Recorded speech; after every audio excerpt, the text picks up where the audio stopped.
So everyone's here for the right class, pruning today, right? Yeah. You got the right class, right Saturday? Yeah. We're not working. It's nice to see faces in here. I didn't mind doing Zoom, but it's fun having some people to laugh with in person, right? So thanks for coming. My name's Trevor. I'm our general manager here. This is my 31st year at a nursery, which makes me kind of getting old, right? With the gray goatees changing here. So, but thanks for coming. Pruning is always one of my favorite subjects. I think if I asked a question, who's freaked out by pruning? You guys have most people on it. It's not as hard as it thinks.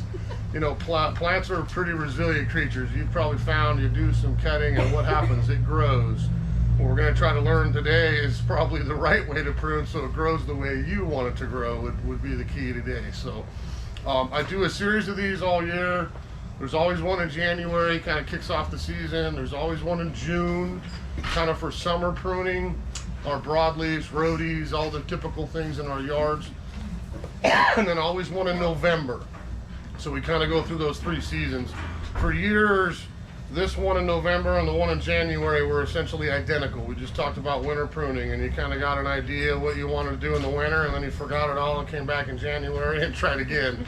So we'll review some good pruning principles and go through a lot of that today, but we're going to focus a lot on production, like the class description said. So this will be a lot to do with fruit, berries of all kinds. Now, the principles we talk about are going to work for everything. You know, whether we're talking about your dogwood tree, your forsythia shrub, your rhodie, and all the rest of it. You'll learn a lot about that as well, but especially towards the end, we'll really kind of dig into how to get our fruit trees and stuff pruned properly, okay? It's a lot hard. It's hard to do. I'm not standing at your yard looking at your old orchard tree that you just bought the house and you're not sure what to do. It's covered in moss and lichen and it's twisted and gnarled. And what do I do? You know, it's going to be hard to tell you. You bring in pictures, you know, you'll learn some advice. Hopefully we'll get you on the right path here today, okay? So the first thing we're going to do is kind of look at some tools. Now, you know, you come to our classes, we got a nice class discount. You got 20% off all your pruning supplies here after class, as well as a couple other things I threw in today I decided to. So if you need some new weapons, I call them, make sure you take a look around. There's some pretty useful ones around here. A lot of the stuff is the same ones I have in my garage, so you probably can tell, yeah, I use it a lot. So there's a few, you know, if we kind of start with our basic hand pruner, like I got the Plant Snobby Felco number 2s right here. Everyone probably knows Felco. Yes, I paid $100 for them. I think my first pair of Felcos is 30 years old and I still use them at home, so they'll last you forever if you don't leave them in the yard waste, that is. So Felcos is one option. We do a lot of Zenport here because now I'm down there like 40, 45 bucks for a really high quality pruner. I can get all different styles, kind of like Felco. I can replace the parts, I can do all that. It's certainly an option. If you need a good pair of pruners and you miss putting it in the Christmas stocking, then you can take a look at pruners after. There's a number of different models in there, you know, kind of depends on your hand size. I got some monster hands, so I usually use the big ones. There's smaller ones, smaller head. The one I always kind of bring in particular is this one here. Do you see what looks different about the handle? That actually twists, it's not fixed. So if you have wrist issues, you tend to have a hard time clamping down on wood, this would allow that to spin a little bit and it takes all the tension off your carpal tunnel. So that may be something to look at too. My mother, bless her heart, at almost 82, still gardens every day, retired, and I got her those a number of years ago. Much easier to walk around and kind of get some of that stuff done without having to really clamp down. The other option is ratchet. This is not one I personally use. I'll probably get a little older, I'll probably start using them. It makes it a little easier, but this is one that instead of having to cleave through, I'm click, click, click, and I can make the nice clean cut. I don't have to give it one big heave. So sometimes ratchet pruners are a little bit of help as well. Big one for me, I'll show you, is loppers and pole pruners. So, you know, we have gigantic loppers, and I use the mini lopper myself. You know, this is a big tool. Sometimes you got like an 8-foot wingspan to get in there and try to kind of get some leverage in the middle of an old plant. They're certainly usable. I think the mini one would come, for a lot of people, would come in handy. You're talking roses, you know, thicker wood, stuff I can get into a much tighter area and really get a good cut. The mini vine loppers, we call these, or rose loppers, pretty useful little tool. Pole pruner is a big one. Who's got a pole pruner? Nice, I like that. Instead of paying the arborist, what, $175 an hour, you can do a little pole pruner on your own, right? So the biggest thing with pole pruners, you can see I brought two here. I brought two in to kind of show you. You know, there's nothing wrong with either of these, but I do a lot of pruning at my house. I do some home visits. I work in the Arboretum as a volunteer. I do a lot of pruning, and I got tired of replacing my pole pruner every couple of years because it broke. You know, the rope was junk, this broke, that broke. I bought one of these about 8 years ago now. It still works like it's brand new. So I'm gonna pay more, but this is the creme de la creme. I've got chain, not rope. A huge amount of leverage. This extends up about 14 feet, which I can get most branches thinned out doing that. So if you want a good quality one, take a look at the Corona. We've got 6 or 7 left in the store. I told the store man Wes for the class, we're going to do them for 150 bucks instead of 220. So if you want to get yourself a good pole pruner, that's way above and beyond the 20% discount. So that's a really good tool if you do need one or want to try it. That may be something to consider as well. I don't do giraffe pruners. I had problems sometimes with the mechanisms. You know, it works for a while and then the cable gives way and you don't really have much way to fix it. But I always put it up there. You know, it is kind of a long reach where I can get in and do a little snipping here and there. If you don't use it a lot and you get a good quality one, you probably pay for what you get. It may last you a little longer, but we haven't found a really good one that I can't break yet. So, hedge clippers. This is the same exact pair I have in my garage. You know, keep them sharp. We're not using this a whole lot in the winter time. We're going to talk about what not to hedge clip or chainsaw on a stick, but hedge clippers is a good little tool. I like these because I've got quick little handle extensions and I can get up an extra foot. You know, I can get in an extra foot. So that's a pretty useful little tool, and they're nice and light being aluminum as well. The sharpener. Somebody saw me up here like, ooh, what's that? So I think this is one of the best things we carry. You see it on there. It's a little sharpener made by Zenport. I can take my cap off, leave a little bit of oil in there if I'd ever need to oil it out there at all. It's a really useful little tool. The first one I got, the wife stole, took into the kitchen because she's like, ooh, I can use that for my scissors and knives and cleavers. Where'd my sharpener go? So now she has hers inside and I got one in the garage. But this is the easiest thing ever without taking your pruners apart, putting them on the grinder, getting a sharpening stone and taking some skin off your knuckles, right, nurses? Yeah, we do that. So we get this sharpener and I can literally whip it out at any time and give myself a quick little sharpen. It cleans my blade, gets it nice and sharp, and off we go. You know, then I'm not going to have smashed stems again. Is there a wrong way and a right way for that? You'll see if one direction for pruners, I'm holding this upright left-handed carefully so I'm not cutting myself, and I'm going down like that. If I flip this over, now I'm going to be running knives, scissors, and other things the other way. They'll give you some little arrows and a couple of diagrams on there too, okay? So very, very easy to use. We also have a little ceramic one that I use a lot too. It's a little nub in there. It's about half the price of that, and that's another one that I can really quick go along a blade if I'm out working, just to kind of get it resharpened real quick for the job. My favorite tools of all these, probably the pole pruner I use more than anything, and those folding saws. Who's got a good folding saw?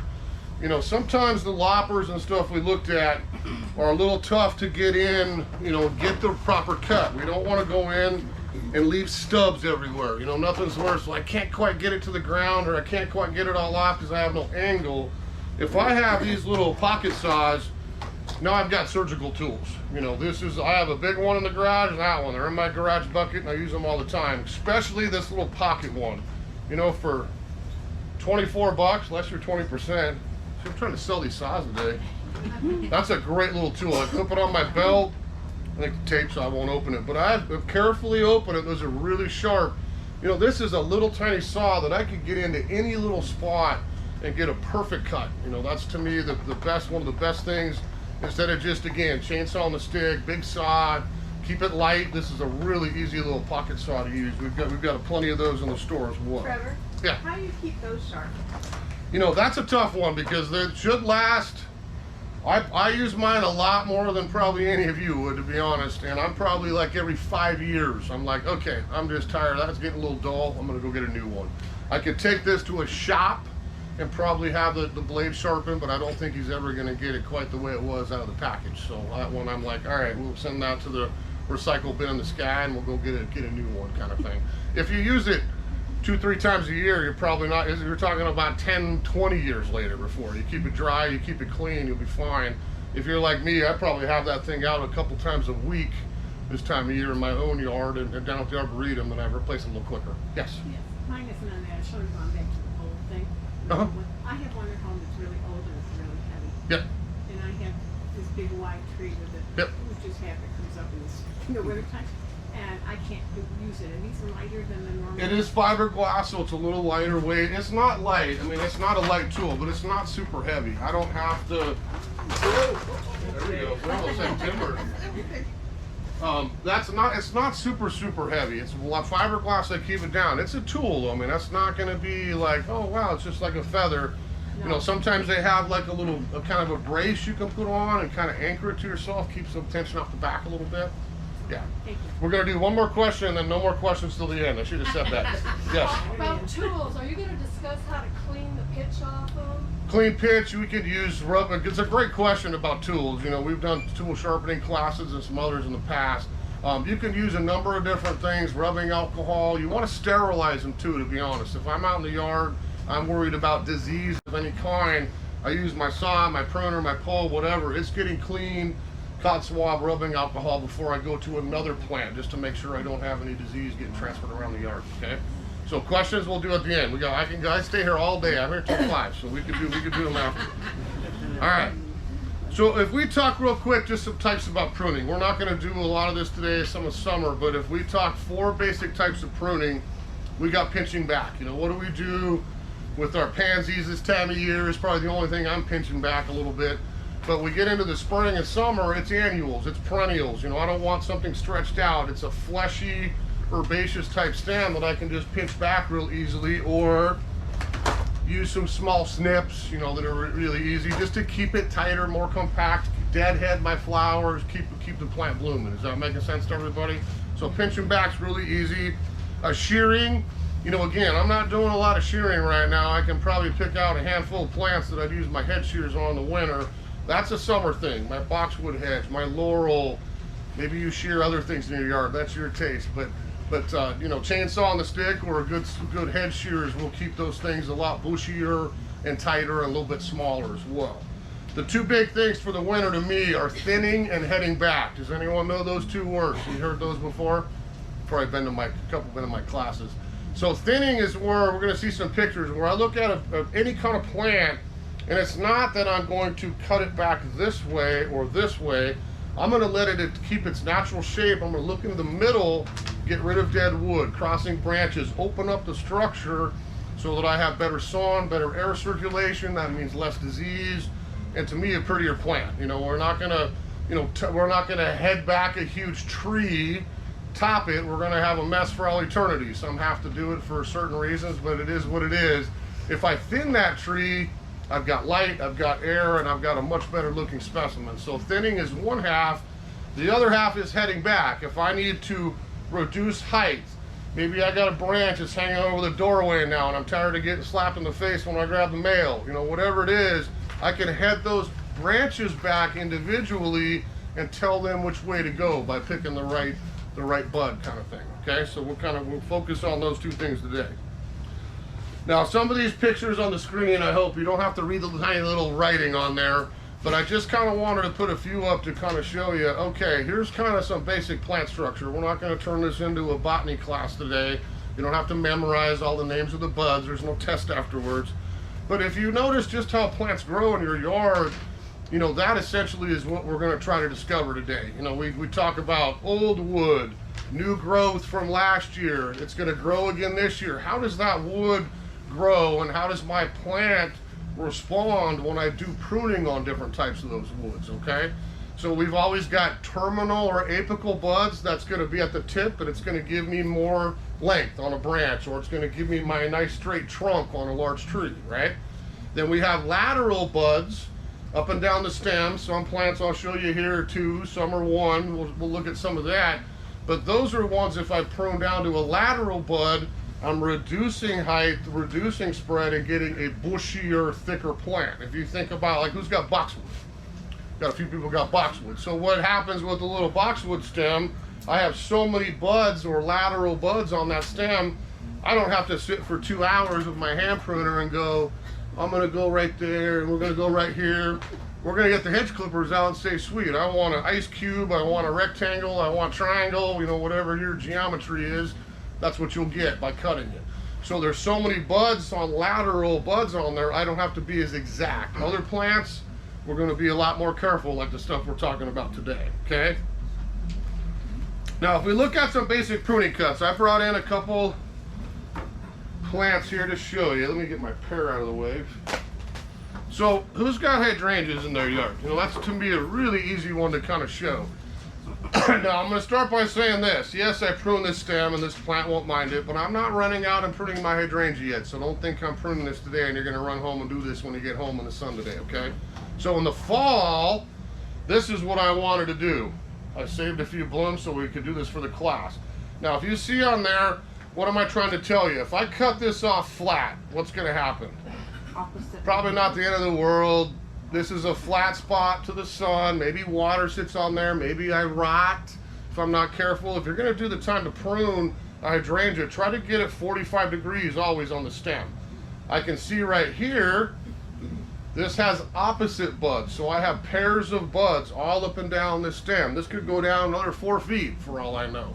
But I can pick any one of these in March. I'm gonna wait and do my hydrangea in the 1st of March or so. But I can prune above any one of those 45 degrees. Now I had 1 bloom last year, right? Now I have 2 shoots come out and I got double the flower for 2023. Who likes double the flower? I'll raise my hand. So that'll give me some more color, okay? So just to kind of show you, everyone can kind of see that a little bit. You know, I'm not going to walk out and just go like that. Okay, we're not going to hit anybody with debris. Let's throw that over there. So is that the end of the world? Probably not, you know, because I did this in the fall. We're pretending like this was last before the holidays. But when I do this for the final time, I want 45 degrees and I want a nice little short 1/2 inch stub above there. If I cut too close to that bud, what's going to happen? This won't grow. I've cut the tissue. This is going to grow, and now I've got dead stub, dead stub, dead stub. Is that making sense? So if I don't leave that nice short or a long stub before my next one, I'm always going to have to me a tidier, healthy plant. Is it the end of the world? Perhaps not. But if I got a pathogen or some issue blows in the wind and the rain, which we're getting plenty of, that may be where I get an infection to start, okay? So this is a PG hydrangea. Does anyone know PG hydrangeas? Big cone flowers. So this is a plant, knowing my yard and how I'm going to prune. I clean it up in the fall. We did have the spent flowers off. I just don't want snow or anything breaking them. Then in March, when we get towards frost, now I can go out and cut it back and start it out for the year. You saw me cut down the flower, another bud. This is a new wood blooming plant, which is essential to a lot of your pruning choices. I could go down any pair of buds as far as I want down, and it is always going to grow up and bloom immediately that next season, okay? Other plants bloom on old wood, so I can't go down as far, or I don't have the flower for a season. Is that making sense to everybody? So this is a way, to me, heading back, I could keep my hydrangea half the size. You know, if I go down to the lower buds, sweet, I got a smaller plant again, which is what I do with mine. Maybe I want to block Mrs. Jones next door. I don't like looking at her trash pile behind the house. Sweet, don't prune it, let it get big. Just deadhead it, let that plant get a little bit larger, okay? So there's one. The other half of that is big leaf hydrangea, another one really easy to see. Oh, look at that, it's already swelling some green. It thinks it's spring. So same idea, pairs of buds, right? Just like our other hydrangea, but the difference is this blooms on old wood. Some hydrangeas in the shade bloom on old wood. A lot of them are on new again. Ask if you don't know. But this is one here. I'd have to be careful. I can go down a bud, 2 buds. I'm going to be okay. If I go down, you know what? I got to send you way down. You're getting out of control. And I go way down in here. I'm not going to hurt my plant. It's going to grow. But I'm not going to probably have as much bloom that immediate next year. Now, if you have a new generation hydrangea, then it doesn't matter, which is most of what people buy now. A lot of people come in and say, I pruned my hydrangea, I got no flowers. Sweet, now you know in your little gardening notebook, I got an old hydrangea, I can't cut it back that hard, or I sacrifice the flower, okay? So a little bit of that. That's an opposite bud. This is a big old brown twig here. I borrowed off my 9 bark this morning. So anybody got 9 bark? You know, this is a little shrub, colorful leaves, gets pretty big. Mine's about 8 foot and I love it. But this is just the same idea. It's just an example of what's the difference on this. If we can pass this around, I'll send it. But instead of having pairs of buds that I can pick one, cut above, get 2 shoots, right, and jump right up, now I have opposite buds. They alternate up and down the stem, which a lot of our shrubs and trees are going to be like that. So now it's the same principle. I cut 45 degrees, don't leave a stub, all the things we've talked about. But now, if I'm standing as the trunk and this branch is coming out of me like that, you know, I don't want to prune to a bud that's going back into the middle, right? If you think about rows, there's a lot of plants we kind of talk about this with. I'm going to be very particular which bud I cut outside facing so that as my plant grows, I get that beautiful vase, natural shape. It's open and sunny. You know, it's always going to grow no matter where you prune it, but you'll probably find out that spring like, oh yeah, I know what he meant. I got branches kind of coming in the middle again. We can take those out, reprune it, off it goes again. It's not the end of the world. But those would be kind of your 2 stems to look at. A lot of plants, all things grow like that essentially, but a couple things to kind of consider as you're out in your yard. Now I brought, you know, if we look at some trees here now, this is a little Japanese maple. Sorry buddy, I borrowed a little piece of you this morning, but this is just a small little branch. Again, we pretend I'm the trunk and I'm the center. You know, is Mother Nature telling me I have to go prune this winter? No, you know, there's no rule that says it's winter time. I got to go prune my whole yard. That's not what this class is about. It's about looking at that plant and going, do I have a reason to prune? Have a purpose. You know, what's my problem? You know, this is one, I brought a small one in because I think if we look at that branch, you know, I can thin it very easily. You know, I could pull a couple little stems out of here. Move that little dead wood, I don't want him. Maybe even we get rid of that guy. I haven't changed my tree at all, but I have just gotten rid of interior wood, opened up the structure again. Now I got better sun, I got better light, I got air circulation, I got a happy plant. Now that's the opposite. If I took this maple and went in and headed it back all over, what am I gonna have? You know, a twiggy kind of bushy mess, which again, no, I'm not trying to offend anybody. That might be your thing. I see my neighbors have a couple like that. But I would rather have that tree nice, open, airy, developed a structure versus having a twiggy mess that I gotta go back and fix later, okay? So we did, you know, some thinning versus heading back here. If you look at those structures, I love those big trees on the right because that's a question I get a lot. I gotta top my tree, you know, what do I do? It's a mess. If I haven't changed the crown, the shape, the 40-foot height, any of that, all I've done is gone in and taken out dead wood, crossing limbs, bad branches, things that just needed to come out anyway. And I stand back and I'm like, sweet, my pruning job's gone. That tree looks perfect now going forward. I think a lot of people, if you looked up in your tree with your pole pruner, sometimes I'll just take the hook of it without sitting and pulling it and clamping it, and just touch little branches here and there, and you'll just see them start falling out. It doesn't mean your tree's dying, it doesn't mean we got a problem.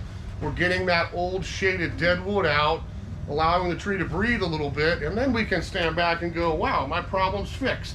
I don't have to do much else. Maybe I gotta go back and take a little piece here and there, or head it back to even out the shape, but I've thinned it out and gotten it totally open again, okay? You know, most trees, shade trees, conifers, if we talk evergreens, which we don't do in the winter, but all that stuff, I want a central leader. I don't want to top it, or I'm going to probably not have the prettiest tree long term. On the right would be our fruit tree, you know, Japanese maple. If you think about those, I never get I don't want necessarily a central leader, and you're probably never going to get one. I want that vase shape that kind of spreads out and crowns, especially with fruit. Who wants to get on a 20-step ladder and get up and get that prized pear at the top of the tree? I want to get a step ladder and have my trees horizontal and trained out sideways so I don't have to get up so high and break my neck on the ladder. So try to keep them topped, headed back a little bit, and thinned, and now we have that nice spreading crown going forward, okay? Now, we've had a couple of, who got Snowmageddon? Everybody got Snowmageddon. I had 7 in Everett, which is ridiculous, twice in December. I didn't have a huge amount of damage on some of my evergreens. I got some cleanup work to do. But if everybody with the wind, the snow, all this, maybe had a broken branch, you know, on an evergreen, an old tree in the yard, whatever it is, the first tendency is we go fire up that chainsaw, slap it down on there, right? Just, you know, start buzzing that limb off. Don't do that, okay? Fire up that chainsaw or get a folding saw and cut up first from the bottom, then go on the top and sever the thing, and then third, get a nice clean cut to the collar, the tree heals. What happens if I just stick my arm up there, saw that thing off? What happens? It breaks, it peels, and then we start losing bark, which is like our skin. That's not nice to your plant. So we want to get up first. That'll give me a point where I can sever it, then I can go back and cut it. It'll heal properly, and I've got a much nicer plant, okay? Now, multi-stem, you know, this is going to be coming to play when we talk about blueberries. It's one of the berries in particular. But if we look at a lot of the plants in our yard, how many things are multi-stem? You know, barberries, forsythia, viburnums. We go through everything. It's not one trunk and then it turns into a little shrub. It's got 7, 8, 12, 18 trunks coming out of the ground, and I get a nice big shrub. Vine maple's a great example of kind of even a multi-stem type tree. You know, that's a big one with me in the winter because you're gonna have a tough time spring, summer, fall looking at a multi-stem plant and going, boy, what do I do here? This is one where you bite the bullet. I love that diagram because you can see what got left and what went away. You know, and that's a substantial amount of growth that got cut out of there all the way to the ground. Not in half, we didn't chop it off. Then I've just got more mess, you know, kind of thing if I do that. But if I ignore this, start at the bottom and go, you're out of here, you're out of here. Now I've got spacing, I've got sun, I've got air again. Then I can stand back and go, okay, that looks pretty good here. Now I can go to the outside and say, let's head you back, head you back. Now I got a nice shape back. And off we go, okay? Is that making sense? The multi-stem, because that's a lot of plants around here, and most all plants, even if it is a tree, you can probably turn it into a multi-stem one, okay? Now, tree issues, you know, that's a good diagram there to kind of look at whatever kind of tree it is. That is one that looked like he wants to have a central leader, but if I look up in there, you know, again, I can see crowded branching, I can see crossing pieces, stuff that's dead, half broken, the suckers, limbs, all the above. You know, and again, in the wintertime, it's very easy to walk up and look at that and go, okay, if I do this, this, this, that, get that out of there, I fix my problem. It looks like a daunting task sometimes, but you start pruning and sawing and you get this out of there, it goes pretty quick. You can get a pretty good sized tree rejuvenated in not much time at all, okay? Now, if we just talk general rules and then we're diving into some edible stuff, you guys probably want to learn what we can eat and prune. So these would be my biggest rules. The 1/3 rule, which who breaks that? I do on occasion.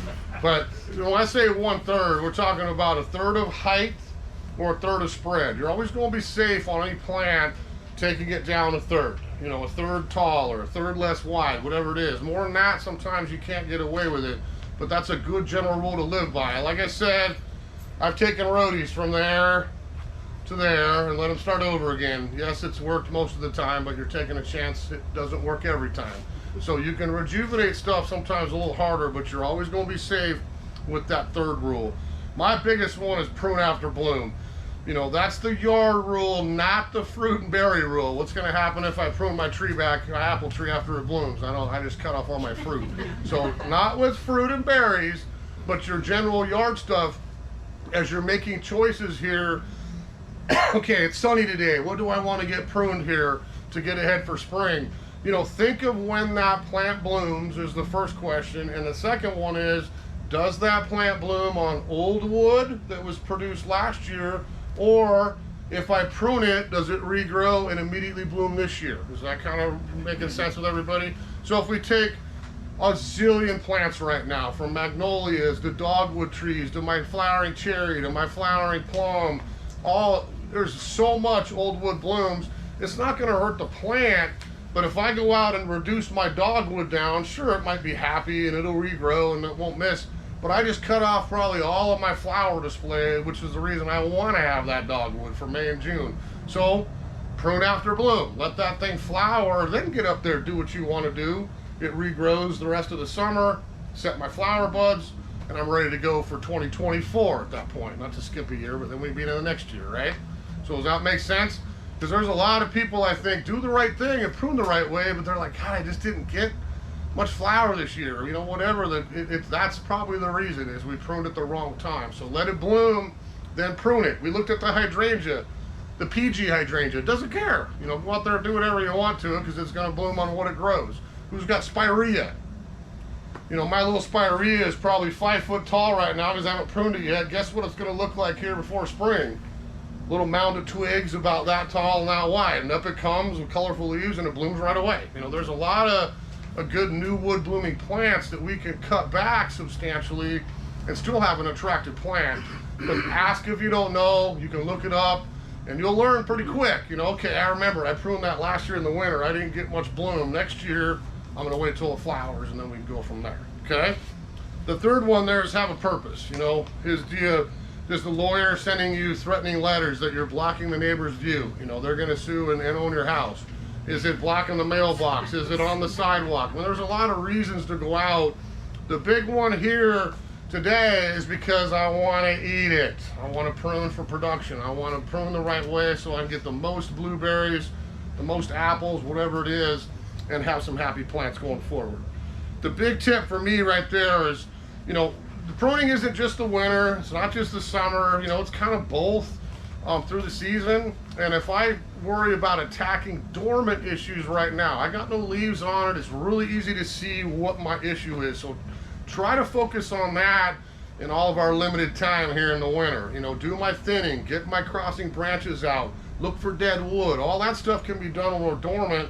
I can always go back when I got my shorts on and it's 75 degrees and I'm feeling like I'm working outside a little more in June, after I see where my blooms and all the rest has happened, and I can always do a little thinning then and fix some issues then as well. But that structure stuff to me, really, really important to get done here in the wintertime. Now, you'll see this on special for the class. Has anyone tried our dormant sprays?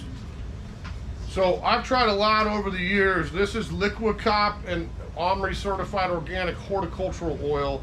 Now, A, I'm not telling you got to go home and prune everything in your yard because it's winter. That's not what this class is about.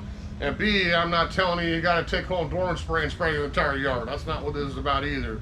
But what I would think about is, especially with the edible stuff, what did I have issues with last year? Did I have worms in this? Did I have foliage spot, apple scab, peach leaf curl? We go on and on in our wet weather, the things that we might get. A, I want all that debris, old fruit, all that needs to go. Do that in the fall. If you haven't done it yet, get it out of there, because that's the place it sits, festers, right back on my plant the next year. Then I prune, hopefully, although you can spray first. You can do it either way, but typically I will try to prune. Then what's left, boom, dormant spray goes right on there to get my shields up and kind of start me the next year clean. So copper is a superior fungicide, and unless it's natural, but unless we're right on the water, I think that's the best choice. It tends to not treat the marine invertebrates well. So if you're right on the sound, we'll get you something different to try. Don't do the copper. But those usually are a really good way to go. I can mix them together in the same bottle, apply them.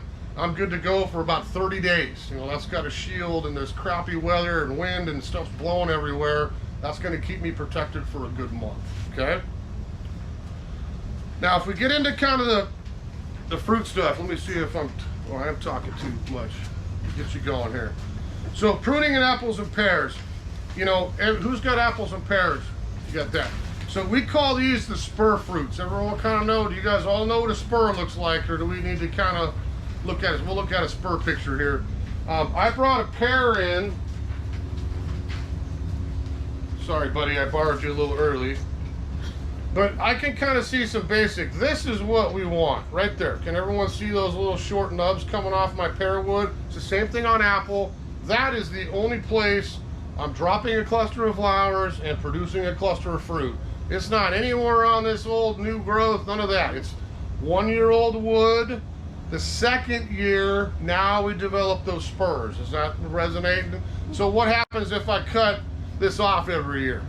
I don't have 1-year-old wood, which means I'm not going to probably have many spurs, which means I'm going to have gaps when I'm producing. So if I looked at this branch here, right? You know, this is what grew last year, my primary growth. There's my little suckers. A lot of people go out, I think, and just saw them all off, right? Be honest, I have before. And then I figured that's not the way to go.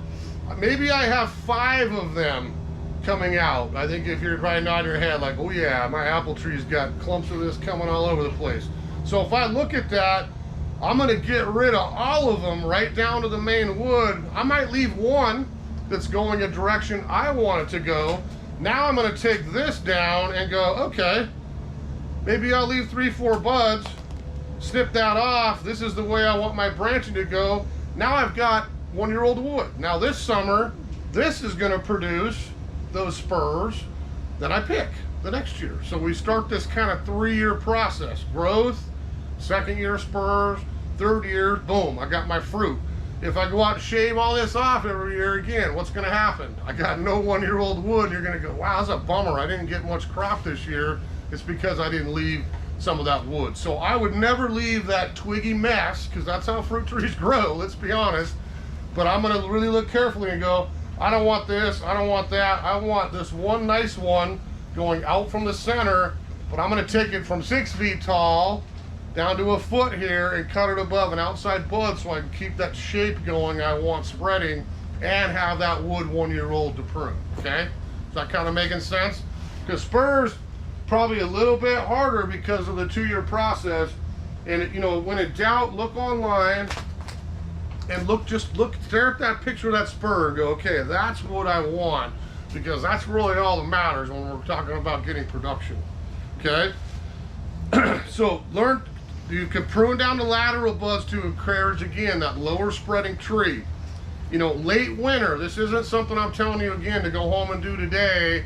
It feels like spring the last couple days with the pineapple express wave coming through. But this is something typically I'm out more like late January, mid-February, before the trees kind of break bud, the bees are out and all that. Sometime here later January, February is the perfect timing for this. Not November, you know, that kind of time frame, but that late winter. You know, look at all those suckers and water sprouts, like I said, and don't necessarily cut them all out. Pick some good ones that are going where you want them to, but reduce their size, and that will help hopefully not get as much of those suckers down the road too, okay? And like I said, make sure you know what a spur is, because that is the only thing that matters with the apples and pears. So if I look at that branch there on the diagram, you can kind of see again that same thing I showed you with the pear. I've got primary growth, no spurs on there. I look back a year of wood, now I start to see that side branching on there that's going to give me my production, okay? And that will help you kind of choose where to prune to. So that's one I kind of apple, and that's pear, and I got to find a different one because I think this got blurry when I messed with it last night, and I probably shouldn't have. So, but you can kind of see those diagrams as a general rule. Who's going to get new fruit trees this year? Get a couple are like, well, maybe, I don't know. It depends on how much work you're telling me what to do here.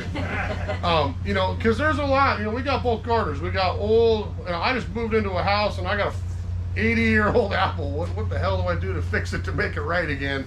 And then it's like I'm adding new ones.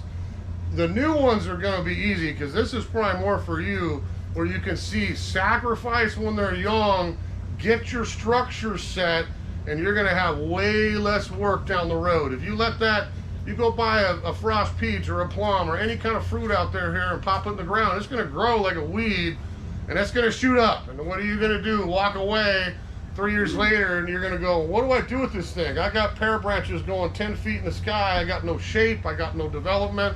Get that out young. Set your lower branches and your structure. Give it a couple years. You don't need to have fruit the next season, although it is kind of nice to get a couple, but we want to get that spreading shape and set the structure when it's young, okay? Now if we talk stone fruits, so when we say stone, we got a pit in the middle, right? We're talking about peaches and apricots and nectarines, cherries, plums, all the rest of it we can kind of throw together, because this would be a little bit different than the spurs. If you have cherry, you know what I mean. All the wood that grew last year, let's pretend our 9-bark is a cherry branch. Use your imagination. So let's just pretend this is a cherry branch. If I looked at last year's growth, right now, I'm going to see all those little flower bud clusters all up and down that new growth, right? So if I go out and prune here in the winter, what's gonna happen? Let's go out and shear it back. Well, sweet, you just cut off, well, the birds probably get most of them, but you just cut off all those beautiful cherries. Now you're not gonna get as much for the season. So thinning it, yes. Getting the structure right, yes, all that applies, but I'm not gonna do a whole lot of this except to thin out. If I go through and cut back all my new growth from last year, I'm essentially getting rid of a lot of my crop. So it's a little different than the apples and pears where I only have to wait a year. You know, I pruned this winter, this branch came out this year, it sets flower buds, I get to pick next year. You know, I don't have to wait for new growth, then the spur, then I pick. Does that make sense? So a little bit quicker rejuvenation where you can get your buds, but the same principles are going to apply to those. I got a branch here coming up next. So this one we want to prune to lateral buds. There's no reason, you know, if I have that much new growth, I don't need to necessarily keep all that. I can still go down half, cut to a bud that I want to grow that direction, and then off we go with that same shape we want to get, not up. We're going to keep that nice gentle base shape going. So we do that. And the late winter with this, I'm not really ever a big proponent of doing a lot of heading back on these types of trees in the winter because I'm going to cut off a lot of my production. So it's thinning, dead wood, crossing branches, all the structure issues that we've talked about. We can fix that over the winter. Then we can let it bloom, let the fruit start to develop. We can always go back in early summer, which I do a lot more than on these, and go, okay, let's get rid of you, let's get rid of you. We can thin it out a little bit if we need to, and then off we go, okay?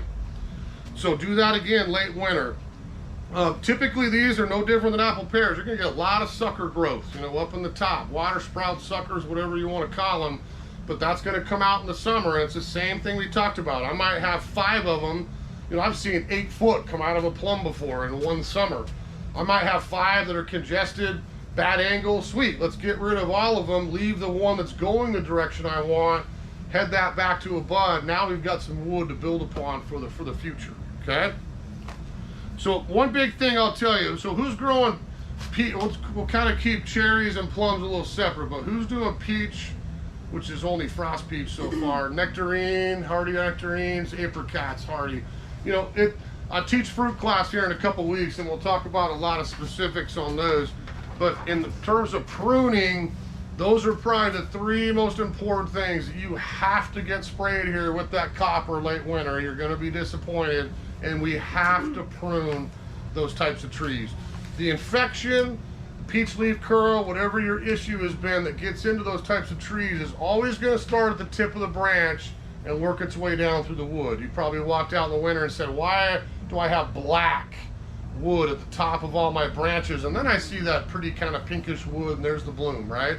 So if I go out and do a little bit of tip back on those types of trees here before they bloom, you're gonna have a little less disease. So if you have peach, nectarine, apricot in particular, I try to throw out that word 20%. You know, I have all those shoots from last year. I'm not gonna cut them out because then I got no bloom, but I'm gonna look at that shoot and go, you know what, if I cut all these down about 20%, I still got enough bloom, I still got the production, but we're gonna get rid of, hopefully, that disease that is hanging out there at the tip of the bud that's just gonna give me my peach leaf curl back another season, okay? So a little bit different with that. And it's no different than the apples and pears. You know, sacrifice when the trees are young. The plums are just monsters. You know, when you come in, you buy a new tree bare root here, they got way too long of wood. They should be cut in half. You know, I'll offer to cut it for you. The staff will cut it for you. And you'll probably go, well, what are you doing to my tree? I had it 6 feet tall, now it's 4 feet. Well, yeah, it needs to be done. We're happy to do it for you to get you a good start. Now we can set the structure for the long term, have a little nicer plant. So there's a cherry. That's a great picture where you can kind of see that arrow I put in. You know, there's 1-year-old wood. Okay, to the left, I can see the fresh buds on the stem. There's the 1 year older than that where I've got the little side branches with those clusters. I'll get fruit and bloom on all that wood being 1 year old, but if I want to control the size, I can go to that skinnier part and cut back a bud or two if I want, if you needed to. I can even go cut that wood off on occasion and cut to a cluster on that 1-year-old wood that will tell it to shoot back out and go that way another season, okay? Now those are both pretty good diagrams because I think that's an older kind of peach there where you can kind of see open. I've got air between branches, which is huge for those things that don't like the wet springs. On the right there's the plum, and that to me is a great 3-year-old tree example. That's typically what you're coming down here and buying, is a 2 or 3-year-old tree that's got some nice branching and height to it, but it's too much. If we took all those branches, you can see the marks on there, how far that got cut back. What did you just do? You took my tree into a little candelabra. Talk to me in 3 months when it regrows, because you'd be like, oh, now I see. I've got great little short branching. I've got some structure set, and we're going to have a nicer plant down the road, okay? Now, if we talk berries a little bit, who's got blueberries? I love me some blueberries. I got some blueberries too. You know, blueberries is probably a tough one to explain if you got who's got old high bush blueberries. Let's just start with that. So the blueberry farm, you know, high bush blueberries might get up taller than me. I've seen old rabbit eyes 7, 8, 9 feet tall, and I get some sweet berries on there, but at some point we have to bite the bullet and prune. Now, when we look at the branches of these, I can't ever go out with my hedge clippers and go, oh sweet, let's just cut my blueberry back, that'll look nice. It'll grow, but all the bloom and everything is on last year's wood. So if I cut it back, I got nothing, you know, for the season. So this is about thinning. The oldest, gnarliest wood needs to come out at the ground. I don't look up here, I look down there and say, okay, if I got that old woody trunk sawed out of there with my little pocket saw, sent it to the compost heap in the sky, sweet, I got some air, I got some sun getting through. Now the root system can send up some fresh wood that continues to build my production for future years. Does that make sense? So a lot of times with mine, I might be out in the summer picking the berries off the plant and snacking while I'm weeding, but I'm looking at that going, okay, I just took an incredible amount off this little piece. Sometimes I'll even tie a little flag on the branch just to remind me next February or January, I gotta go back and get that piece out of there because I want some more wood coming up so I keep the production coming down the road, okay? So just remember, you'll see on the next picture, blueberries always bloom on that 1-year-old wood, and we don't want to shear them back because you're gonna lose all your berries for the season.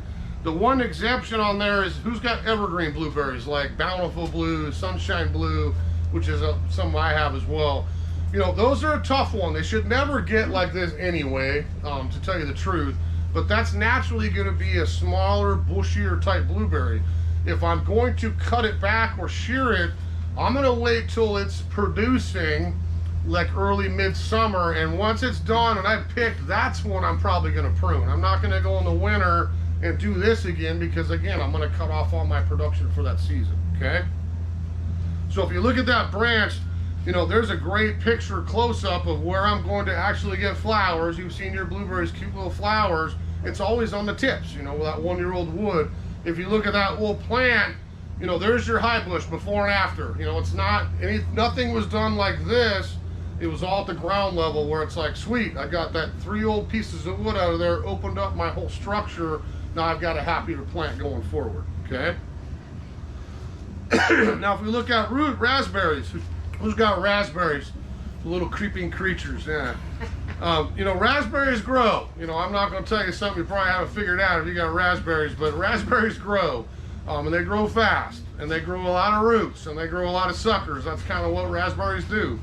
But if I'm gonna have a raspberry patch, I'm gonna kind of try to keep a couple things in mind.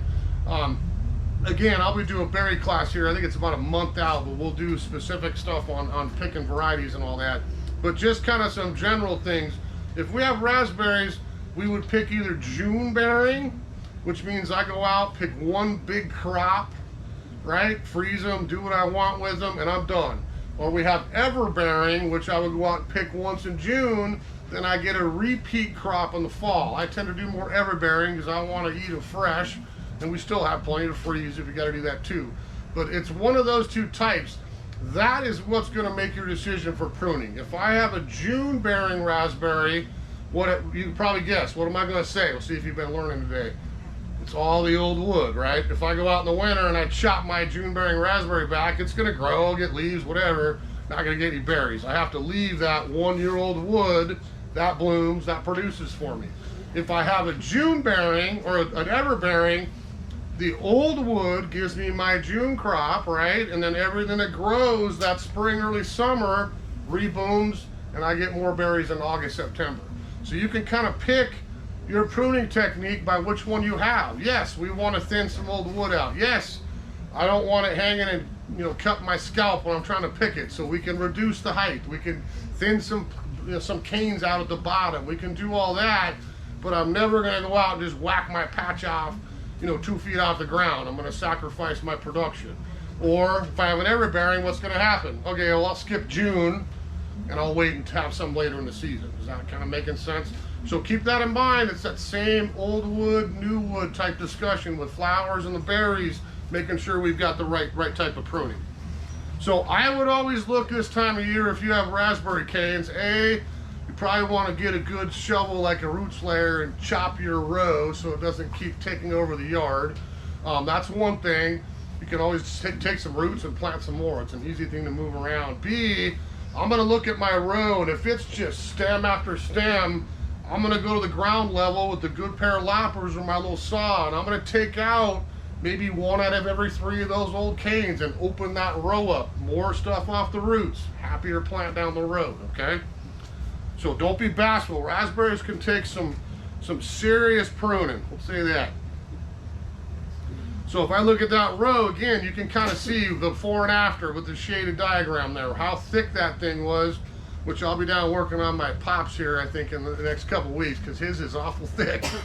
We'll get some of that thinned out, and then again, we'll get better quality berries because there's more sun, there's more light going through there, better air circulation, and I won't have to wear body armor to get in there and probably pick a couple, right? Brambles. Now, when I talk about native blackberries, everyone's probably got a couple of those grown they don't want. But brambles, your marionberries, tateberries, gourmet blackberries, all the stuff that grows kind of like raspberry a little bit, but it's a little bit different. I set up a little train. It's not super tall like raspberry, but I want those canes kind of arching out, you'll see in the picture, so I can pick them a little easier. One of the simple little T-frame. We can train those plants up off the ground a little bit. Otherwise, what's a blackberry going to do? Just trail or go wherever you don't tell it to. It's going to go where probably you don't want it to. The big thing with brambles is, again, it's kind of like that old wood blooming raspberry. It's the 1-year-old wood that produces all my flowers and fruit that year. So again, I'm not going to go out and cut everything off. I can be very selective to thin it out, just like the raspberry. But I want to leave that 1-year-old wood because that's what's going to bloom, produce fruit. Then that gets cut out the next winter. That's done. Another piece has already come off the root to replace it. Is that making sense?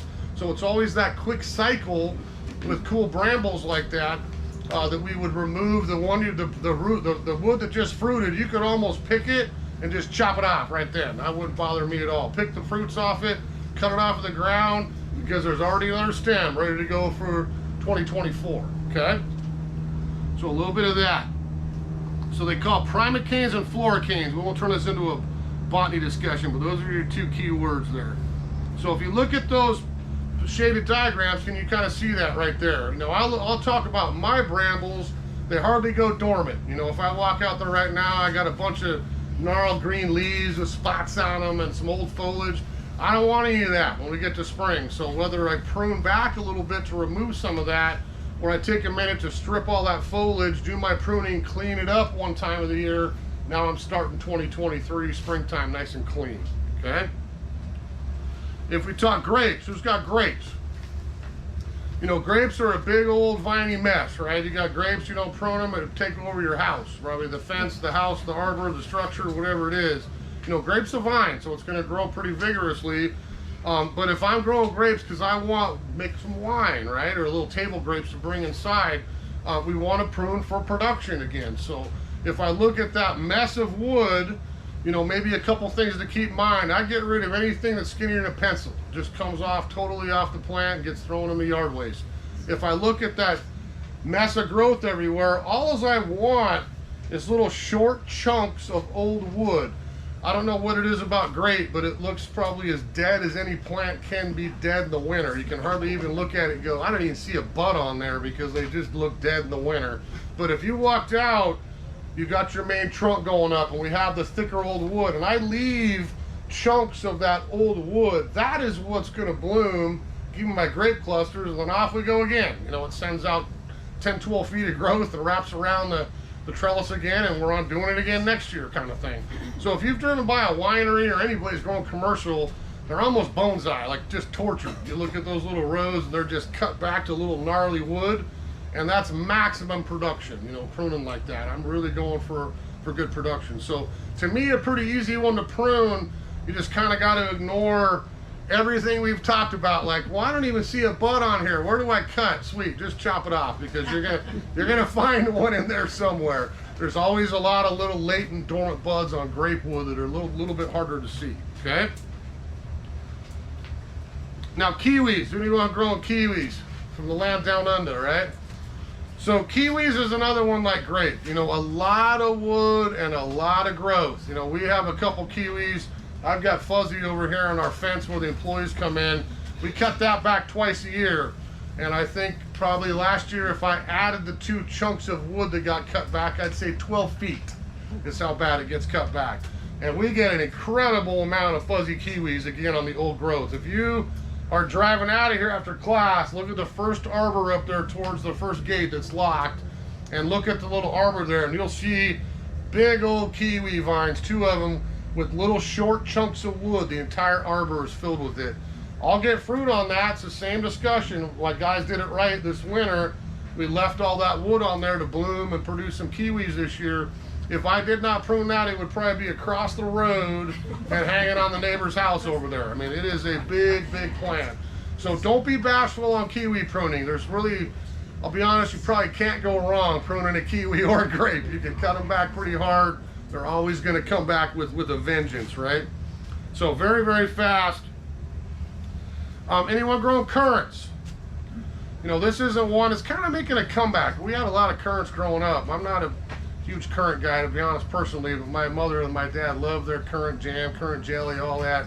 And it's a lot of the European culture translocating. We saw an incredible amount of currants to Eastern European descendants here that just use them for all kinds of good things. It's a great little berry and an easy plant to grow, but if you have them, it's keeping in mind again that when do I bloom and what type of wood am I looking at. Currants all bloom and produce those berries on 1-year-old wood. So this is another one I'm never going to go out and shear, or I'm going to cut off all my 1-year-old wood and get minimal production. I'm going to be digging into the base, you know, looking at that base going, get a piece of wood out, open it up. If I'm going to tame it, because I've seen some currants, you know, probably 8-9 feet tall and 8-9 feet across that get old, and there's nothing wrong with that. But if you want to tame them a little bit, I'm going to let it bloom. I'm going to make my jelly, pick my currants later, whether it's black, red, or white. And at that point in that early midsummer, okay, now I can cut you back down a little bit because I've still got enough summer to grow some more wood, set the buds, and then I don't skip a year for production, okay? Huckleberries, there's one of my favorites. Who likes huckleberry slump? Anyone go to Anthony's? That's worth going there alone just to have the dessert. Huckleberry slump, pretty tasty. So I have both types in my yard. These are really small. This isn't like, oh wow, look at my berry. These are small berries, delicious flavor, I think, and native. You know, both these are native plants to the Pacific Northwest. You'll find huckleberry, red huckleberries out, the old nurse logs on the hikes. You'll see them growing out of stumps everywhere. Evergreen, I have seen on the ocean. I've seen it up in the mountains. I've seen it in yards. Grows everywhere. Shade, sun, you name it. There's an evergreen huckleberry probably growing pretty close by. They're both great berries to grow and both really easy to do. If you kind of look at the 2 options there, the deciduous ones are red, a little tartar flavor, which I like. My kids usually steal most of mine now before I get them. We gotta have a chat about that here this spring. But I put one in years ago because I just wanted one in my little shady native garden. I just love the way those grow. That one, again, 1-year-old wood, blooms, produces fruit. I don't ever do much of this. I have a couple times over the years, but again, thinning it out, keeping it happy, good air circulation, I'm going to have a great crop on those. The evergreen ones, I've got versatility. You know, those bloom and produce a little later in the season, typically more like late summer into fall. So if I want to cut it back coming out of winter, great, go ahead. It's not going to hurt you at all. I still will shoot up growth, set enough flowers, I'll still get some production that way. So those I can probably be a little more versatile. I've seen people turn evergreen huckleberry into hedges, you know, let it grow natural. You can do pretty much anything you want with those. That's an easy plant, and I think an attractive plant in a typical landscape anyway. So, like I mentioned today, we kind of did pruning production. You know, if you're getting into fruit specific, I mean, we'll be talking about diseases, we're talking about varieties, rootstocks, you name it. 2 weeks on that weekend, I'll have a fruit tree seminar. So you'll see it on there for, what is it, the 28th and the 29th, Saturday and Sunday that weekend. We'll do fruit trees. We just got them in on Friday. We have about 2,000 fruit trees over there. We got massive extra amount this year. So from columnar apples to espalier to combination trees to some of the better ones for the Pacific Northwest. We don't deal with Eastern Washington fruit. We'll talk a lot about what we grow over there, what we avoid over here, because it's two totally different climates and our state's kind of a little unique that way. I will tell you, I'm pretty psyched. We've got a lot of new stuff coming in. Everybody's kind of getting into home orchards and gardening again. We've been able to find some pretty cool stuff I'm excited about. I don't know about you guys, but I'm sick of frost peach. It's been the only peach I've seen for 30 years. And actually more 20 before that, because we had one in the yard growing up too. So frost peach, there's nothing wrong with it. It's kind of been the standard for disease resistance, which never means immune if you have frost peach. But it's the best bet around here. I'm pretty psyched we have another new one coming in that I've been reading about and finally found called Salish Summer. We'll have a bunch of those in here. They're not quite here yet. They won't be here till mid-February or so. But that may be something to try if you're, you know, that's an example of just something new. I like mulberry. Who likes mulberries?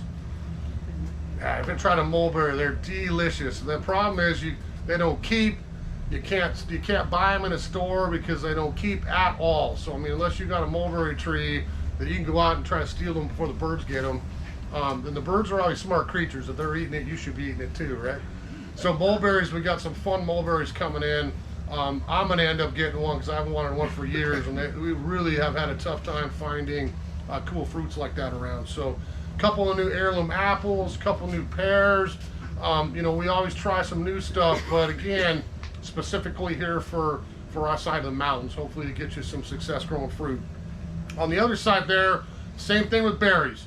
You know, we're just getting in. We have some now. We've got some grapes. We've got some stuff around, but we'll have a massive amount of berries coming in here end of January, 1st of February, in getting ready for the berry class. So if you're into growing all the berries we talked about today, we'll have some great specials going, and again, have a full selection of berries here for that weekend. So thanks for coming in. We can do questions here as long as you like. You know, there's always our website. You can always email the store. You know, I'm here every day pretty much, but Wednesdays, I try to stay home, work in my yard, or chase my white golf ball around somewhere. But you can always email the store pictures, questions. I don't mind getting stumped. There's always something out there that somebody hasn't seen, so we do some, oh wow, that's kind of cool. Let me do a little investigating. I'll get back to you. You know, we'll try our best to give you a hand. We got a lot of good staff around to ask questions, including today. And the sun's out today, so it's not too bad. I will say this. There's an incredible amount of information on our website. If you haven't been on the SunnysideNursery.net, Nicole, our marketing director, does an excellent job. We spent a lot of time, her and I, in November and December preparing for the next spring season. All new lists go up, all the new pictures of all the different stuff we're going to have around. We've added some new pages this year. You're going to be able to actually go on there if you don't want to come down and shop and pick out stuff here pretty quick. Purchase it, have it ready to go, swing by, pick it up at the gate, have us deliver it. There's going to be some different things like that here coming for Sunnyside as well in 2023. So I appreciate you coming. If again, take advantage of the special. If you need any tools, use the 20% off. Just tell them you were listening to my boring talking here today. They'll hit the button and give you 20%. The dormant spray, 20% on that as well. The pole pruners is a special deal. If you want the ultimate tree pruner weapon, find Wes in there and tell him Trevor said I could have it for 150 bucks, and then he'll punch me later. So there's one more. Oh, the gloves. So who likes to stay warm and dry? I have both these. I'm a big dude and I got big hands, and I honestly am usually warm. I very rarely ever get cold. Maybe it's because I was working outside for the last 40 years. This is insulated and waterproof. I've heard some people use these up fishing in Alaska, for goodness sakes. If you want a good pair of gloves, tell Wes you can have 20% on these as well. So we've got small, medium, large, extra large, even up to XXL. This is insulated. I use these more because otherwise my hands just get warm and sweaty.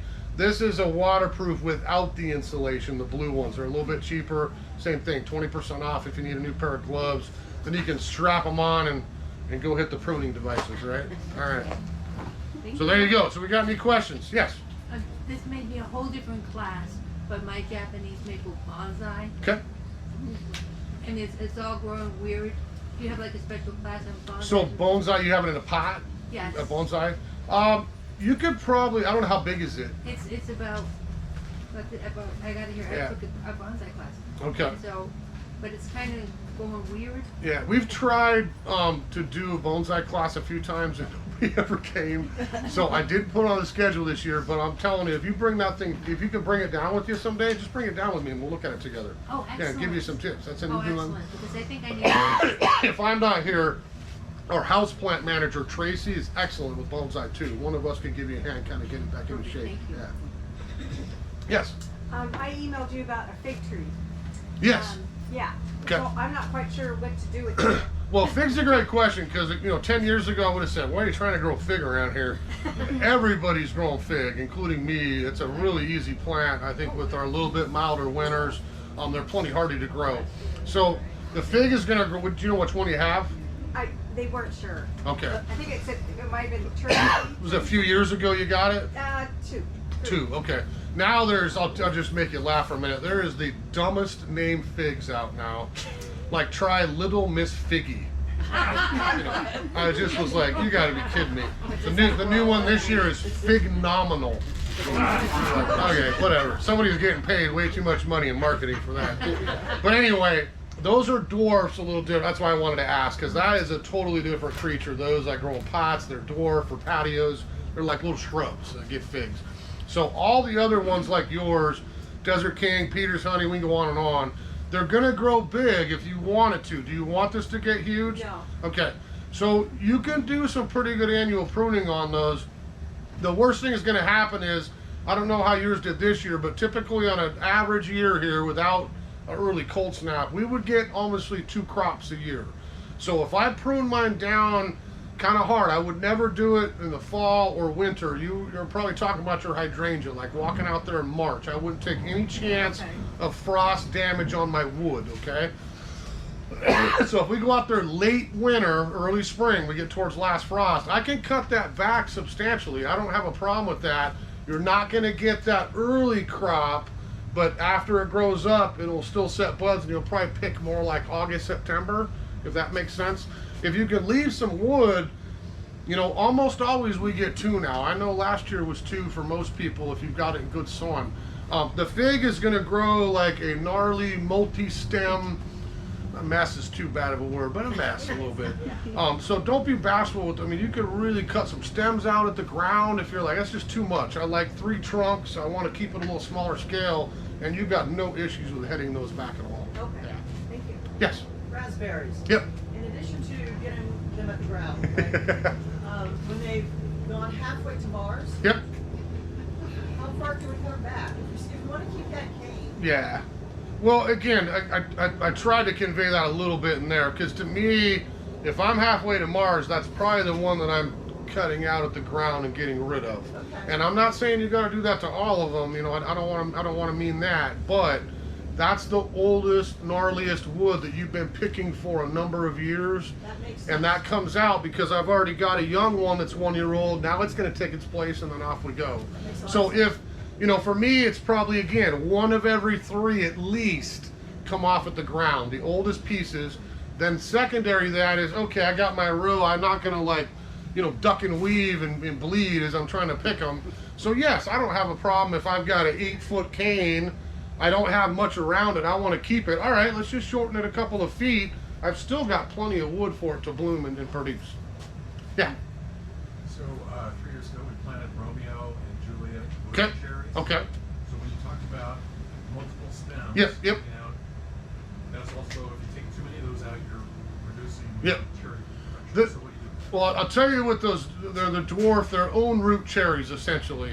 We weren't able to get them this year, which is a bummer, but the own root cherries like that are going to grow like a shrub. It's not probably going to be a tree, really, unless somebody's trained it for years and got it into a tree form. So I would, again, it's probably not so much of this at all. It's right in the middle. You want to thin that out so I get better air, better sun is going to keep down. The main thing with cherry is going to be the blossom blight. So if I get some air and some sun in there, I'm not going to have that disease run and affect my flower as much, and then I'll be a little safer for spring. So if you looked at that, you can pull out, thin it out a little bit, some side branches, maybe it's one stem comes out in the ground level there, you're just going to open it up a little bit. Yep. Yes. For trees that are getting too tall, Okay. and you want to keep them from getting Okay. taller, do you just snip it at an outward facing? Outward facing, and again, that's how fruit's going to grow. I mean, if you've got an old tree, it hasn't been done anything for a while, maybe I did a talk for the Fruit Tree Society earlier this week, and we were talking a little bit about older established trees. Well, I just bought a house, what do I do with this? And show me a picture. I'm like, yeah, that's a mess. But my thing is, maybe you sacrifice. We talked about, I got 3 years to get a spur and pick, right? So maybe if I have an old tree, it's like, you know what, I'm good skipping a year because I need to get this thing back into scale. That would be involved. You're going along and sawing off almost all that wood that's going up, all the way down to main branching. I would still say, like I was trying to show in the slide, it's, maybe 3 out of every 4 or more than that come out entirely. I leave one here, one there, going directions I want, and then I shorten those down to 3-4 buds outward facing again. Now I'm going to get that tree going like this versus trying to grow into the teepee again down the road. Pear, it probably happens more on pear, apple as well. The spur fruits tend to do that a little bit more, but pear eventually does that if you don't prune. Yeah, you're going to go straight up. Yes? Can I just show you this? Well, here, show me a picture. That's my Japanese maple. Okay. Yeah, grab me after class because we'll Okay. get the one after class. Yes? Goji berry? Goji berries. So goji berries, you have it in good sun, good drainage. Is it produced at all? No, I've had it for about 3 years. Okay. I've had to put it in a pot, and then we moved. So I was going to put it in the ground in a few weeks. Okay. Now, if you're going to prune it, again, thinning's probably the way to go because we need 1-year-old wood to produce fruit on those. They take a while to grow on the side of the mountains. They don't like the heavier clay soil. So when you plant it, make sure you got good sun, really good drainage, and then you can grow them really easily. We've done goji berry for a number of years, but leave that 1-year-old wood as much as you can and focus on thinning it out a little bit more, getting some more air and some more sun in there. Yeah, it's pretty skimpy right now. Well, Narrow. if they're young, maybe you get a little wood here. I would feed it real heavy coming out of winter. Get a good organic. I didn't bring it in. We'll do it for the class, but we got a great organic fruitberry vine food. And then again, make sure it's got good drainage is the big thing. Those are like a little higher and drier. Yeah. Yeah. Gummy berry. Gummy. Gummies. Berry. Is it, so my question is, I've been told that if you try to prune it, it will increase in the thorns. Yeah. So I've been reluctant to do that because it's already got so many thorns. Yeah. Is there a way to prune it or won't it prune? Well, a hard prune, you're going to get a little bit more thorns on those. I still would thin. I mean, it's probably not, again, as much as just heading it back every season. It's going to get a little bushier, but thinning it out would be huge, with me, keeping it open a little bit more. Yeah. Yeah, sorry. Elderberries. Elderberries. Elderberries are one. We need that 1-year-old wood, so a little bit of heading back is okay, but we're not going to cut back hard, or you're probably not going to get the lace cap flowers like you would want to get the berry production. You have 2 different ones, Yes. so you get berries on yours. Okay. So most people only buy one. I'm like, you can get berries if you get a second variety on there, but try to leave most of the wood. Again, it would be to me focusing on the thinning Maybe I wait for it to bloom, get my berries producing on there. I can always go back early summer and say, okay, that's too much, and do a little heading back as well. But probably wintertime, I'd really focus on the thinning. Yes. Yes. Is quince like apple and pear that is on the third year? Quince should just be on 1 year wood. I don't know. Do you have old-fashioned quince, or do you got some of the shrubby quinces? You have a tree? A tree. Okay. It's not gonna wait as long as apple pear. Yeah, but it's on the 1 year old wood where we're gonna get that production. So make sure you don't head too much back in the late winter. You're gonna sacrifice a little bit. Yes. Fruit production, is it every other year, or is it because of pruning that it doesn't come every year? Well, that's a great question, and we probably would tackle that a little more at the fruit class. But I'll say this: yes, it could be pruning, but yes, it could be a lot of other things too. A lot of times up here, it's pollinators. To be brutally honest, if I have a tree, the vast majority of the fruit we've talked about today, there's self-fertile type fruit trees, some plums, some cherry, peach, apricot. There's a lot of them, but apple, pear, Japanese plums, the vast majority, you've got to have cross-pollination. If I don't have a mason bee out or pollinator out there when they're blooming, buzzing from tree to tree and blossom to blossom, I'm not going to get any production at all. So sometimes you can only do so much about the weather. I don't know if you have a mason beehive. If you've got fruit, that would be an excellent addition. They don't sting people. You would think they're flies. They don't even look like bees. And it's a very easy little thing to set up in the orchard where you can have a little mason beehive. Now you got your own pollinators, and they'll pack a new nest every year, and you've got them forever. That's something we'll have here. It's usually by mid-February or so. We'll have the bees in. We've got little houses. You can do all that pretty easily yourself. But to me, yes, it could be pruning. The most common thing I would add on top of that is lack of pollinator. You just don't have the bees buzzing around quite that early. Yes. Yeah, I've got about a 39-year-old grapevine. Okay. And See, I like how she said about 39 years old. Yeah, I remember when we got it. But anyway, it's really old. Yep. I prune it like maybe twice a year. Yep. But this past year, and it doesn't get fruit too much anymore. Okay. And also I started getting little shoots coming up off the bottom. Root system. Okay. And the leaves started turning like a really kind of a dusty. Okay. And curling and everything. Okay. I don't know, like when do grapevines die or? Well, every plant's probably got a lifespan. I don't think 39 years. I mean, it still should be growing. Yeah. I got a feeling the reason you're not getting production and you're seeing the funky foliage, I got a feeling you got some issues going on, like grape anthracnose. If it's gray at all, you probably got mildew, powdery Kind mildew. of a mildew, that's what it looks So like. powdery mildew will get on grapes. Yeah. Pruning will help that because, again, getting all that congested growth out of there and really biting the bullet, cutting it back is going to give you a happier plant for the grape. Yeah. But you're also going to get better sun, better air, maybe not fight the mildew.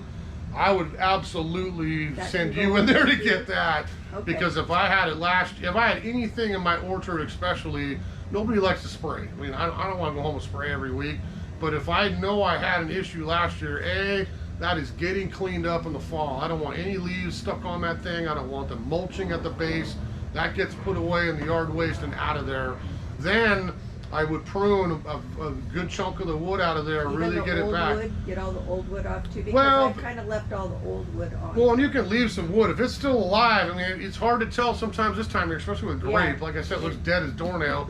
Take your little knife or your pruner tip and just nick the bark. It'll be bright green, the cambium, even though you're looking at it like, that looks all dead. It always looks Nick. Okay, I got green all the way out. Let me just, instead of cutting it to there, let me leave that little bit of old wood on there. Now that'll shoot right out and Right. grow like a weed Yeah, again. it does. It's up on my house. But I would get it pruned and get it, especially for you, the copper. Okay. And maybe you let it leaf out in the spring and then immediately go back. This is about 30 days shield, even in the rain. Okay. So if we got on like maybe you're doing this late February, you get your spray down. Maybe it's late March, early April. Maybe one more time, late April, early May. We can keep it clean going into the summer. You're gonna be in business for the season. Okay, Yes. thank you. The house we moved into, there's several trees, Mhm. apples and pears. Okay. They seem to have spur clusters. Okay. Is that Yep. something that I have to maintain, or should I thin those out, or? Well, some old-fashioned apples grow like that. You might have a little different. We used to call them tip apples. They kind of grew like a long branch, and there was a big mass at the end. Is that kind of what it Yeah, the branches like? are kind of shorter, but yeah, there's definitely masses. clusters? So again, some of that's probably going to come down to the tree and how old the wood is. It's not going to hurt to thin a little bit of those out of there. What I would worry about on a young branch that's not super thick is I got 15 apples starting on there, and by the time I get to half ripe, the branch snaps because it's just too heavy. So maybe thin those spurs out a little bit on there, and you still got plenty to produce the fruit. Okay. Yep. Yes. Just a quick one back to the hydrangeas. Yeah. November, I took all the Yep. flowers. Yep. That's perfect. Say in March. Yeah, I just wait. I have a feeling with how cold we got, honestly, in December. I'll speak for me. I've got a number of different hydrangeas, not the PG with the huge cone flower, but the round ones. I got a feeling I killed off some wood here in December because. And will we get flowers this year? Oh yeah, yeah. The PG, the first one I pruned there blooms on no wood, period. So you can do whatever you want. You're always going to get flower. The round ones that tend to be blue, more shade, that's a little bit more hit or miss because all the old-fashioned stuff, say pre-2000, was only old wood bloom. So if I lost wood or cut it back, it grows like a weed, but I got no bloom. If you got it in the last 10, 20 years at a nursery like Sunnyside, I bet you 99% of what we stock these days is all new generation hydrangeas, and I can do whatever I want to them. We got them here 7 years ago. I bet you got new generation, yeah. So that, you could go down farther is the point. I don't want this, I'd like this in the summer. Sweet, I don't need to leave all that wood, I can cut it back to, where's my stem? I didn't have good. No, again, I can go down to any pair of buds I want on those new hydrangeas. I had one flower, now I got two, and I'm gonna bloom right away. If this was an old one like Nico Blues, an old variety, it's a great flavor, but you're gonna have an 8-foot by 8-foot specimen down the road because I can't cut it back or I won't get the flower that next season. I don't remember what I did 2 years ago. I had great bloom. Yeah. The whole head was Okay. color, and then this past year Not as much. it was just Happened to me too. Sparse. Well, and again, some of this has to do, we got a pretty nippy winter last winter too, and this is a plant, I mean, I literally cut this morning and it looks like it's spring next week. It's gonna break bud here. Like, I see green on some of the leaves, and that's the problem with big leaf hydrangea. A little bit softer wood, it's not quite as hardened off as some of the others, and if we get a cold snap, black wood dies down. I'm expecting with mine, I got a huge one outside my kitchen window. I was out looking at it like, I bet you I'm gonna have to go down to like right above the ground almost this year.